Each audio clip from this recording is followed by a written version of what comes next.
لا إله إلا الله نحمده ونصلي على رسوله الكريم அளவற்ற அருளாளனும் நிகழற்ற அன்புடையனுமாகிய அல்லாஹ்வின் திருநாமத்தால் ஆரம்பம் செய்கிறேன். அன்புக்குரிய பெரியவர்களே, நபிகள் நாயகம் ஸல்லல்லாஹு அலைஹி வஸல்லம் அவர்கள் கூறினார்கள், வக்ராஉ ஸலாம அலா மன் அரஃப்த வமல்லம் தஅரிஃப்.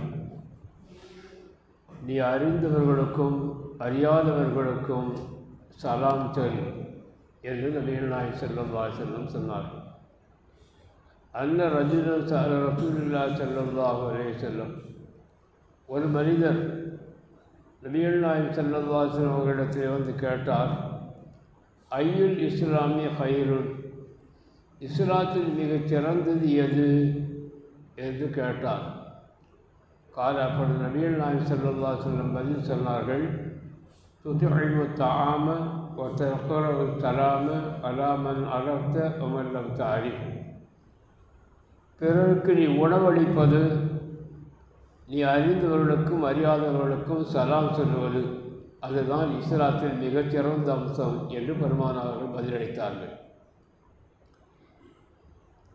மேலும் ரசூலுல்லாஹி ஸல்லல்லாஹு அலைஹி வஸல்லம் சொன்னார்கள், லா ததுகுலுல் ஜன்னத ஹத்தா துஅமினு, நீங்கள் ஈமான் கொள்ளாத வரையிலும் சொர்க்கத்தின் உள்ளே போக முடியாது. வலா துஅமினு ஹத்தா தஹாப்பு, நீங்கள் ஒருவருக்கொருவர் நேசம் பாராட்டாத வரையில் நீங்கள் ஈமான் கொண்டவர்களாக ஆக முடியாது. அவலா அதுல்லுக்கும் வலா ஷைஇன் இதா ஃபஅல்துமுஹு தஹாபப்தும்,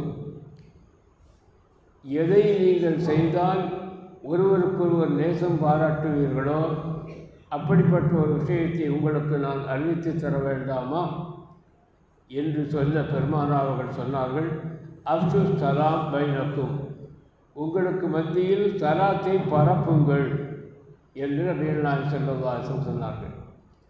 இன்னொரு அறிவிப்பிலே காணப்படுகிறது, யா ஐயுஹன் நாஸ், மனிதர்களே, அஃஷு ஸலாம், சலாத்தை பரப்புங்கள், வா அத்இமு தஆம், பிறருக்கு உணவளியுங்கள், வஸீலுல் அர்ஹாம், நெருங்கிய உறவினர்களை சேர்ந்து வாழுங்கள், வஸல்லு வன்னாசு நியாமுன், மனிதர்களெல்லாம் தூங்கிக் கொண்டிருக்கிற வேளையில் எழுந்து தொழுங்கள், ததுகுலுல் ஜன்னத பிஸலாம், நிம்மதியாக நீங்கள் சொர்க்கம் புகுவீர்கள் என்று நபிகள் நாயகம் ஸல்லல்லாஹு அலைஹி வஸல்லம் சொன்னார்கள்.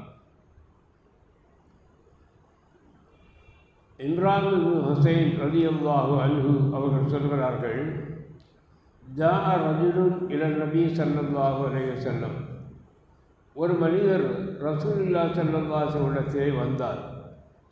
வந்து ஃபகால, அவர் சொன்னார், அஸ்ஸலாமு அலைக்கும் என்று சொன்னார். ஃபரத்த அலைஹி சும்ம ஜலஸ, அவர் அமர்ந்ததற்கு பிறகு நபிகள் நாயகம் ஸல்லல்லாஹு அலைஹி வஸல்லம் அவர்கள் பதில் சொன்னார்கள், அலைக்கும் சலாம் என்று பதில் சொல்லிவிட்டு 10 என்று சொன்னார்கள். சும்மஜா ஆகர், பின்னர் வேறொரு மனிதர் வந்தார். அவர் சொன்னார், அஸ்ஸலாமு அலைக்கும் வ ரஹ்மத்துல்லாஹ் என்று சொன்னார். ஃபரத்த அலைஹி சும்ம ஜலஸ வகால நபி ஸல்லல்லாஹு அலைஹி வஸல்லம் 20, அவருக்கும் நபிகள் நாயகம் ஸல்லல்லாஹு அலைஹி வஸல்லம் பதில் சொன்னார்கள். அவர் அமர்ந்ததற்கு பிறகு பெருமானார் சொன்னார்கள், 20 என்று சொன்னார்கள். ஜும்மஜா ஆகர், பின்னர் வேறொரு மனிதர் வந்தார். வந்தவர் அவர் சொன்னார், அஸ்ஸலாமு அலைக்கும் வ ரஹ்மத்துல்லாஹி வ பரக்காத்துஹு என்று சொன்னார். ஃபரத்த அலைஹி, அவருக்கும் பெருமானார்கள் பதில் சொல்லிவிட்டு சொன்னார்கள், 30 என்று சொன்னார்கள். ஒஃபி ரிவாயத்தில் இன்னொரு அறிவிப்பில் காணப்படுகிறது, அபு தாவூத் அவர்களுடைய இன்னொரு அறிவிப்பில் காணப்படுகிறது, ஜியாதத்தின் அலாஹா, இதைவிட அதிகமாக. சும்மாத்தா ஆகர், பிறகு ஒரு மனிதர் வந்தார். அவர் சொன்னார், அஸ்ஸலாமு அலைக்கும் வ ரஹ்மத்துல்லாஹி வ பரக்காத்துஹு வ மக்ஃபிரத்துஹு என்று சொன்னார்.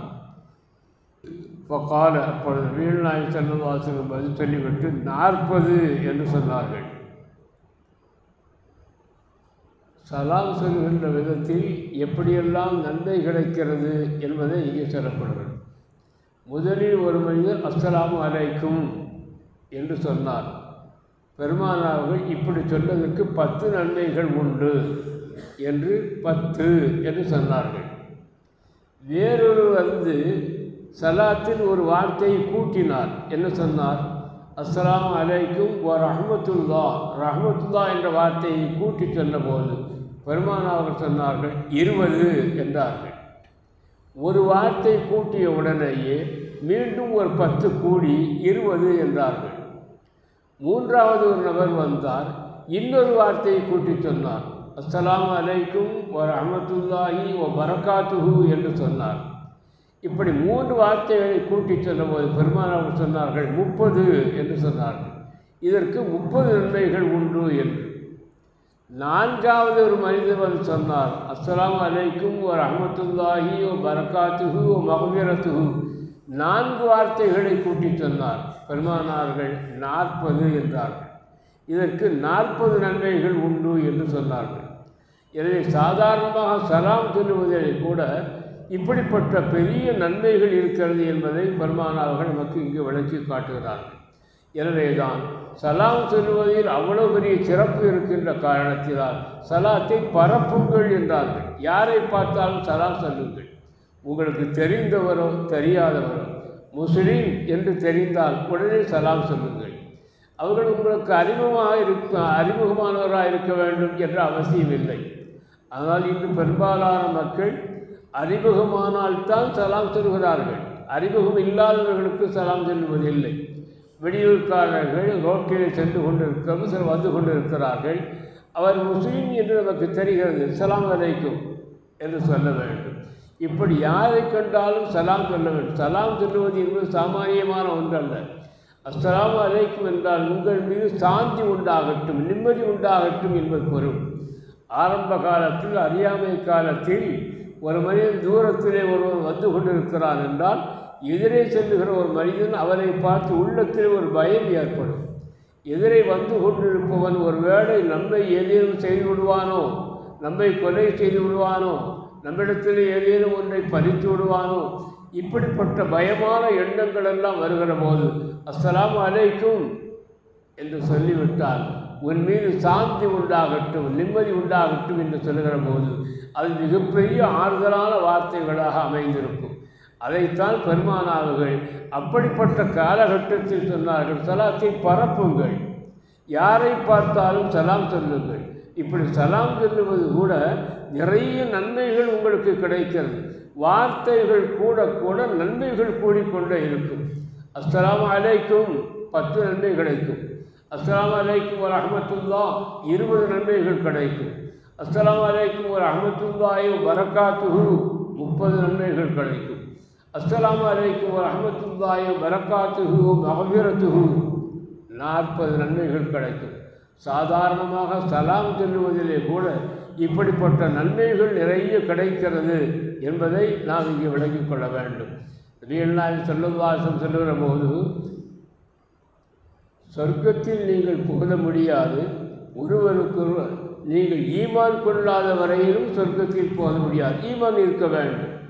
ஈமான் கொண்டால்தான் சொர்க்கத்தில் போக முடியும். ஈமான் எப்படி ஏற்படும்? பெருமானார் சொல்கிறார்கள், ஒருவரை ஒருவர் நேசியுங்கள், நேசம் கூட அன்பு கொள்ளுங்கள். ஒருவரை ஒருவர் அன்பு கொள்ளுகிற போது உங்களுக்கு ஈமான் பலப்படும். ஒருவருக்கொருவர் அன்பு கொள்வதற்கு வழி என்ன? சலாம் சொல்லுங்கள். சலாம் சொல்லுகிற போது ஒருவருக்கொருவர் அன்பு ஏற்படும், ஈமானினால் பலப்படும், நிம்மதியாக சொர்க்கம் போய் சேரலாம் என்பதை நபிகள் நாயகம் ஸல்லல்லாஹு அலைஹி வஸல்லம் அவர்கள் இங்கே சொல்கிறார்கள். ஒரு மனிதனுக்கு பல நேசர்கள், நண்பர்கள் இருப்பார்கள், பல துணைவர்கள், கூட்டாளிகள் எல்லாம் இருப்பார்கள். அவர்களை இழந்து விடுவது இழப்பல்ல. இழப்பு என்பது நேசர்களை இழந்து விடுவதற்கு பெயர் இழப்பு அல்ல. மாறாக இழப்பு என்பது நன்மைகளை இழந்து விடுவதுதான், சவாபுகளை இழந்து விடுவதுதான். அஸ்ஸலாமு அலைக்கும் என்று சொன்னால் 10 நன்மைகள் கிடைக்கிறது. ஒரு ரஹ்மத்துல்லாஹ் என்று சொன்னால் 20 நன்மைகள் கிடைக்கிறது. இப்படிப்பட்ட நன்மைகளை இழந்து விடுகிறாரே, அதுதான் உண்மையில் இழப்பு என்று நமக்கு சொல்லித்தரப்பட்டிருக்கிறது. எனவே யாரை பார்த்தாலும் தெரிந்தவர்களோ தெரியாதவர்களோ அறிமுகமானவர்களோ அறிமுகம் இல்லாதவர்களோ முஸ்லிம் என்று தெரிந்திருக்கிற போது யாரை கண்டாலும் சலாம் சொல்ல வேண்டும் என்ற பண்பாட்டை நபிகள் நாயகம் ஸல்லல்லாஹு அலைஹி வஸல்லம் அவர்கள் இந்த ஹதீஸ் வழியாக நமக்கு சொல்லித் தருகிறார்கள்.